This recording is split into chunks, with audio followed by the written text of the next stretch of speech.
Hello everyone, mister and Mrs ওয়ার্ল্ডের নতুন একটি ব্লগ ভিডিওতে আপনাদের স্বাগত। চলে এসেছি নতুন একটা ভিডিও নিয়ে। এটা আমি সেহরির টাইম থেকে শুরু করলাম ভিডিওটা একটুখানি। তারপর আমি আপনাদের সাথে আজকে শেয়ার করব মানে একটা ওয়ার্ড্রপ থেকে আমার বাচ্চার কত বড় বিপদ হতে যাচ্ছিলো। এই যে ওয়ার্ড্রপটা, এটা আগের দিনের একটু ভিডিও, মানে আগের দিনের সন্ধ্যার ভিডিও। আমি ওর ওয়ার্ড্রপে মানে বেটার জামা কাপড়গুলোকে সব ভাঁজ করে গুছিয়ে রাখছিলাম। এবার যেহেতু এখন একটু গরম পড়ে গেছে, তাই গরমের জামা কাপড়ে কিছুটা বার হয়েছে, শীতের জামা কাপড়গুলো এখনও ভরা হয়নি, তাই ওয়ার্ড্রপটা একটু টাইট হয়ে গেছিলো। আর এই ওয়ার্ড্রপ থেকে মানে একটু চোখের আড়াল হলেই, মায়ের চোখের আড়াল হলেই যে বাচ্চাদের কত বড় বিপদ হয়, তা আমি আমার মানে আজকে নিজের চোখে দেখলাম। মানে ওই দৃশ্য মানে খুবই মানে বর্ণনা করা খুবই মানে কঠিন। মানে এই ওয়ার্ড্রপটা আমি এরকম করে গোছাচ্ছিলাম, আমার ছেলেও কিন্তু তখন আমার সাথে ছিল, মানে আমার সাথে সাথেও সমস্ত কাজ করে। দেখুন একটুখানি ওর ভয়েস আছে, মানে আমি এইগুলোকে দেখুন চেপেই বেশ ভরছি, কারণ আমি ওয়ার্ড্রপটা খুলি, আমি ভাবিনি যে ওয়ার্ড্রপটা এরকম মানে দুর্ঘটনা ওয়ার্ড্রপ থেকে ঘটতে পারে। আমার নিজেই খুলবে বলছি, আমি খুলে দিলে হবে না। জামা কাপড়গুলো আমি বিকেলে গুছিয়েছি, আর এই রাত 1:30টার সময় আমি তারাবি নামাজ পড়ার পরে উপরে এসে বেটাকে নিয়ে ঘুম পারবো বলে তখনই এটা হয়েছে। এই ওয়ার্ড্রপটা ও কীভাবে টানতে গেছিলো, ক্রিম বার করতে গেছিলো ওয়ার্ড্রপ থেকে, আর কয়েক সেকেন্ডের মধ্যে উল্টে ওর গায়ের উপর ওয়ার্ড্রপটা পড়ে গেছিলো। ছড়িয়ে ছিটিয়ে সকালের ভিডিও, মানে তারপর দিন সকালে। কালকে একটা খুব বড় বিপদ থেকে আমার ছেলে রক্ষা পেয়েছে। আমি একটু নিচে গেছি ওকে ঘরে রেখে দিয়ে, আর ও কী করেছে, ওয়ার্ড্রপটা নিজে টানতে গেছে, আর ওই ওয়ার্ড্রপটা ওর গায়ের উপরে পুরো পড়ে গেছে, মানে ওয়ার্ড্রপের নিচেও ছিল। তো ওয়ার্ড্রপ থেকে জামা কাপড় সব নিচে পড়ে আছে। আমি এখনও গোছাইনি, কালকে 8:30 নাগাদ এটা হয়েছিল। আমার 8:30 মানে টেনশনে ঘুম হয়নি, তার গোছানোর সময় পাইনি। এদিকে ভোরবেলা সেহেরি করেছি, এখানে গ্লাসগুলো পড়ে আছে, ওখানে কাচতে দেবো জামা কাপড়গুলো আছে, রাতের ছাড়া জামা প্যান্টগুলো, বিছানাটাও অগোছালো হয়ে আছে, সব পরিষ্কার করে নিই।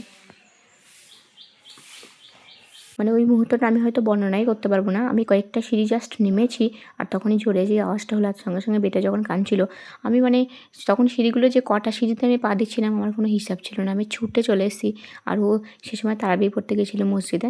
আব্বু নিচে ছিলেন, আমি আব্বুকে চিৎকার করে ডাকছি, আব্বু আব্বু আসেন আসেন।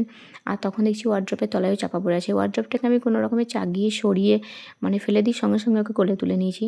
মানে ওই মুহূর্তটা ভাবলেই আমার কেমন মানে গাটা মানে কেমন একটা হয়ে উঠছে।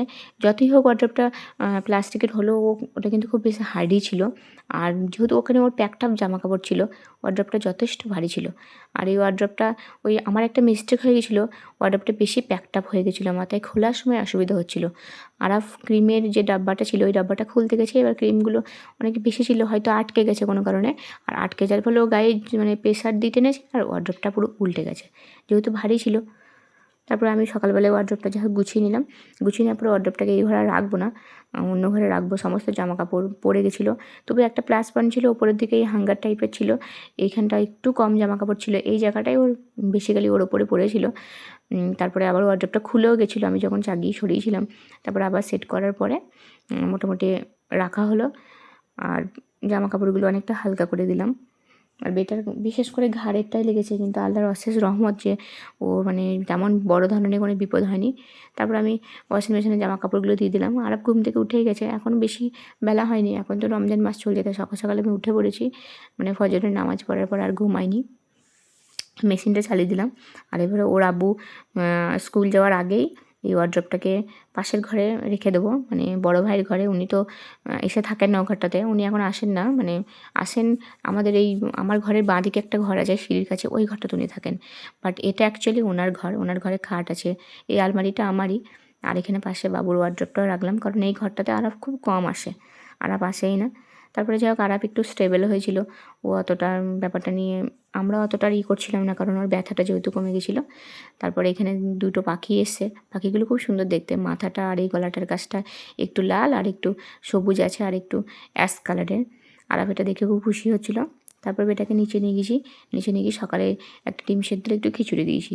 আরাফ কিন্তু এখন পুরো আমাদের মতো খাবার খায়, সকালে আমরা যেমন ভাত খেতে ভালোবাসি বা খিচুড়ি, ও ভাত খায়, রুটি খেলে মানে রুটি করে দিলে রুটি খায়, আলাদা করে ওকে সকালে আর কোনো খাবার দিই না, আরও সকালে কোনো খাবার খেতেও চায় না, তো একবারে 9:30টার সময় বা 10টার সময় আমি ওকে খিচুড়ি দিই। সকালে যদি একেবারেই কিছু না খাই, তাহলে আমি 9:30-9টার মধ্যেই খিচুড়িটা দিয়ে দিই। খিচুড়ি ডিম সেদ্ধ খেয়ে নিয়েছে, অনেকটাই পরিমাণে খেয়ে নিয়েছে। এবার তারপরে আমি ওকে এবার মুখ হাত পা ধুয়ে দেবো। তারপরেও বিশেষ কিছু আর কিছু খাই না, একটু ফল টল খাই, একটা কলা দিই 12টা 11টার দিকে, আর এক একদিন মুসাম্বি দিই, নাহলে বেদানা দিই। কিন্তু জোর করে দিই না, খেতে চাইলে খাই, না খেতে চাইলে না খাই। পরে আব্বু স্কুল টাটা বাই বাই করবে, আর ওর বন্ধু দাদা এই সময় এসছেন রাতের বেলাতে।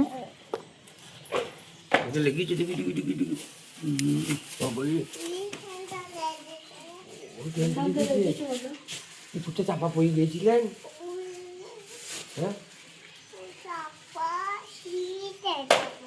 ওয়ার্ড্রপটাই কালকে রাতে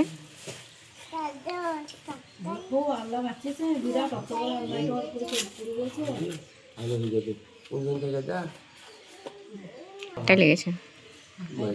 ও টুপিটা নিতে ভুলে গেছিলো, টুপিটা ওকে এঁকে দিলাম। আর যেটা দেখাচ্ছিল বন্ধু দাদাকে থুতনিতে লেগেছে সিঁড়িতে, ওটাও লেগেছে। মানে এখন এত পড়ে যাচ্ছে, এখন এত ছটপট করছে যে অনেক জায়গায় লেগে যাচ্ছে। আব্বুকে প্রতিদিন এরকম করে টাটা বাই বাই করবে, কোনোদিন খুব মানে দুষ্টুমি করলে একটু বাইকে চাপে। তারপরে আব্বু স্কুলে চলে গেছে। আমি তারপরে আরাফের রান্নাটা সেরে নিয়েছি, আর ওই সে সময় ও ছোটো চাচার কাছে একটু ছিলেন। তারপরে আরাফ ছাদে এসছে, আমি একটু কুসুম গরম পানি আজকে দিয়েছি, কুসুম গরম পানি দিয়ে ও রোদে গা ধুচ্ছে। এখন তো অনেকক্ষণ স্নান করবে, প্রায় 15 মিনিট মতো স্নান করতে দিয়েছি, যেহেতু একটু গরম পানি ছিল। তারপরেও দেখুন কত অভিযোগ, আর একটু গা ধোবে। আর মামা অনেকক্ষণ গা ধুতে দিলেন যে তোমাকে, মামাম কি করে উঠিয়ে দিলেন রে? হ্যাঁ, মামা জোর করে উঠিয়ে দিয়েছেন। ঠান্ডা পানিতে গা ধোবে, 10 মিনিট ধুইছে, তারপর বলছে আবারও ধোবো। বলছে ধুইয়ে দিইনি বলে আবার ধোবা। ও শোনা গো, চলো খালি পায়ে পা দিও না, পায়ে ধুলো লেগে যাবে। চলো ভাত খাবো। সব রকমের ভাত দিয়ে দিয়েছি। অন্য টাইমগুলোতে আরাফ, এখন তো রমজান চলছে, তাই আমরা দুপুরবেলার মানে আমাদের খাওয়া নিয়ে ও একাই খাচ্ছে, নাহলে ডাইনিংয়ে বসে ও সবার সাথেই খায়। মানে সানডেতে ওর আব্বুর সাথে দাদা দাদি সবার সাথেই খায়। আর ওর আব্বু যেহেতু থাকেন না, তাই আমরা 4 জন মিলে খাই। মানে ও দাদা ভাই, ও দাদাম, আর আমি আর আরাফ। ওকে ভাত মাখিয়ে দিয়েছি, মাখিয়ে দিলাম। আর ছেলে এরকম করে খেতে পারে। আমি এখন অল্প অল্প করে একটু মাখানো শেখাচ্ছি। এরকমভাবে খাই। অনেকেই হয়তো ভাবেন যে পুরো খাবারটা শেষ করে, অনেক সময় পুরো খাবারটা শেষ করে, অনেক সময় আমি একটু হেল্প করে দিই। মানে আমি ওকে একা ছাড়ি না খেতে দিয়ে, কারণ এখন একা ছাড়ার মতো অতটাও ও নিজে নিজে খেতে পারে না, বাট ও উৎসাহিত হয়। তারপরে ও ঘুমাচ্ছিল, আর আমি নামাজ টামাজ পড়ে একটু বসেছিলাম যখন, তাই আমি একটু ক্রসেটের কাজ করছিলাম। এটা দিয়ে আমি একটা গ্রানি স্কোয়ার দিয়ে একটা ব্যাগ বানাবো, সেই জন্য আমি গ্রানি স্কোয়ারের এটা আমি করছিলাম। তারপরে সন্ধ্যাবেলা আবার ইফতারের সময় ভিডিওটা শুরু করেছি। ইফতারের সময় বেটাকে রেডি করে দিয়েছি, ও আমাদের সাথে এরকম বসেই ইফতার করে। এখানে ও শরবত, মানে আমাদের জন্য যা খাবার থাকে আমরা এক প্লেটেই খাই ইফতারের খাবার, আর শরবত আমাদের জন্য যা থাকে ওর জন্য মানে সেরকমই থাকে। তারপরে ও দোয়া চেয়ে নিচ্ছে, আমরা সবাই মানে ওকে এটা মানে আমি ট্রেন্ড করেছি ওকে, মানে একসাথে বসে আমরা ইফতার খাই, আর একসাথে বসে আরাফকে ছোটো থেকেই রাখি, যাতে এই জিনিসগুলো তো শিখুক। মানে এইগুলো তো আর কোনোদিন ফিরে পাবে না। এখন ওর দাদা আছেন, দাদাম আছেন, মানে সেই জন্য ওইগুলো মানে এই ফ্যামিলির মর্মটাও বুঝবে, সবার সাথে একসাথে ইফতার করা, সবার সাথে একসাথে।